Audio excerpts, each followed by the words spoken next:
Hi everybody, this is Q of Cars, I am Mike, and this is my 1988 Mercedes T1 fire truck, which I and a friend of mine, Ta, will convert into an overlander camper van. At the moment we are still in phase 0, that's preparing the van for conversion, and we hope that most of the parts can just simply be unscrewed, and of course that we do not find too much rust, but we will see. The boxes are an easy start and quickly taken out of the van.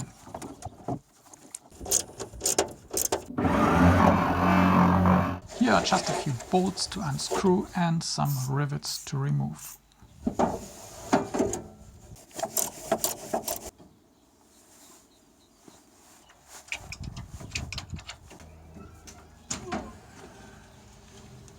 These heavy pieces were slide outs for oxygen cylinders.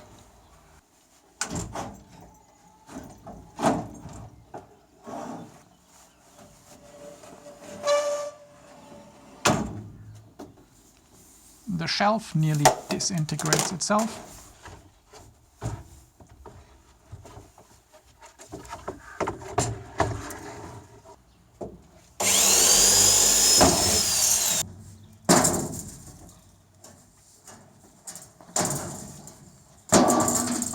But eventually we need the angle grinder for the big metal structure.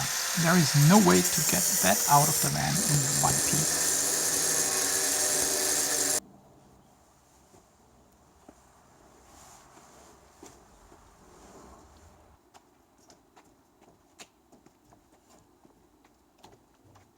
That are the last bolts of the rails for the drawer boxes.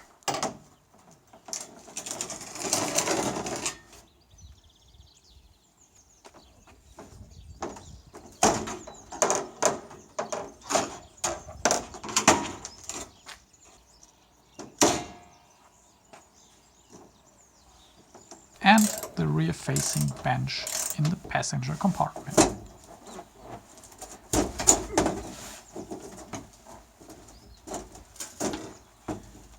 Finally, there is just the aluminum floor panel left, which is attached to the original floor with a myriad of rivets. So after removing the rivets, the floor will probably look like Swiss cheese and need some more attachment. But I really hope that we won't discover bigger rust holes. Well, we will see. Now comes the moment of truth. The floor doesn't look too bad. Of course, there is some patina, but it looks like it's only surface rust, which can easily be grinded, and that's exactly my job for one of the next days. We needed 2 days for removing the fire truck equipment, now is day 3, and before grinding the floor we want to remove the headliner. The first step is easy, those rods can easily be detached without any tools.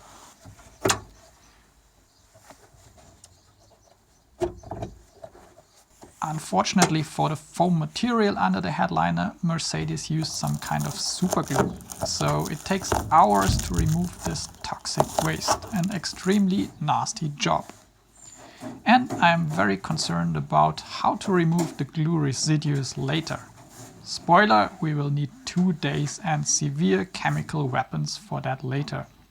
3 cans of Würth Industrie cleaner, by the way, link is in the description below.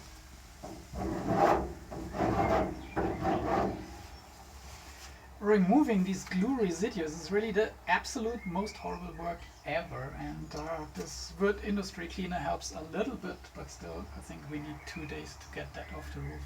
For sanding I use an angle grinder and cleaning discs. This is a loud and dirty job, but progress is pleasing to watch. After 2 days, all visible rust is gone and the floor panel consists of a lot of shining metal.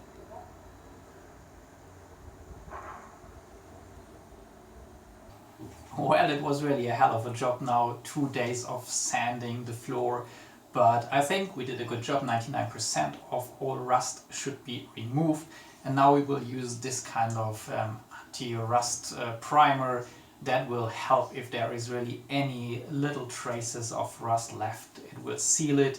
On top of that we put 2 normal coats of primer and then 2 layers of red color. And with that treatment we should be absolutely fine for the next 20 or 30 years and shouldn't have any problems now with our floor. And I think it was very important to do that at this time and not wait until we have finished our van conversion and having to deal with any problems then. The anti-rust primer, that's Presto Rostversiegelung, is a clear liquid which is fast applied. I do that twice and then wait a night to probably take effect. Bitte. Then 2 coats of primer. Here I use Presto Grundierung. Link to these products are also in the description below. Yeah, and finally the red paint. My plan was to use 2 coats of red paint, but the result after the first coat is already so good that I think a second coat would be over the top.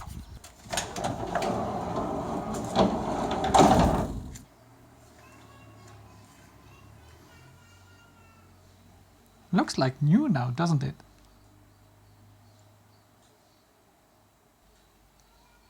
But preparation work isn't over here. For the perfect look outside, Sir Cedric now has to spend a few days at a professional paint shop because there were some dents and scratches. It's not a full respray, but some areas needed attention and the result looks amazing now. I clearly spent too much money on cosmetics, so I cannot disclose the bill without risking to be considered as a moron. Oh yes, and I also invested in new bumpers and I resprayed the front grille. Sir Cedric really looks like a new van now. At least I am very, very pleased and absolutely happy. But let me know what you think. Ready to start building? No. First, it's time for a full service. The van has just 35,000 kilometers on the clock and has a comprehensive service history, but I think it's always good to have a full service done after buying a car. My local Mercedes dealer replaced all fluids, engine oil, gearbox oil, transmission oil and brake fluid. It got new spark plugs, new oil filter, air filter and gas filter, a new belt and grease in various spots. This left me with a bill of nearly 1,000 euro. Well, probably it would be wiser if you go to an independent workshop and pay half. That's free advice, by the way. The van also had 2 issues that needed repair. The lock of one of the sliding doors sometimes refused to operate, and even more important, the engine was reluctant to start.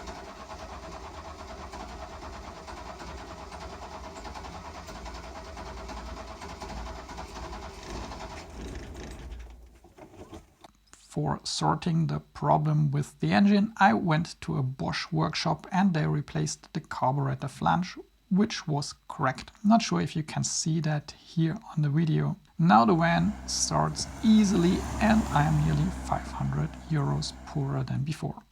Well, now preparation work is really finished and in the next video we will finally start our build.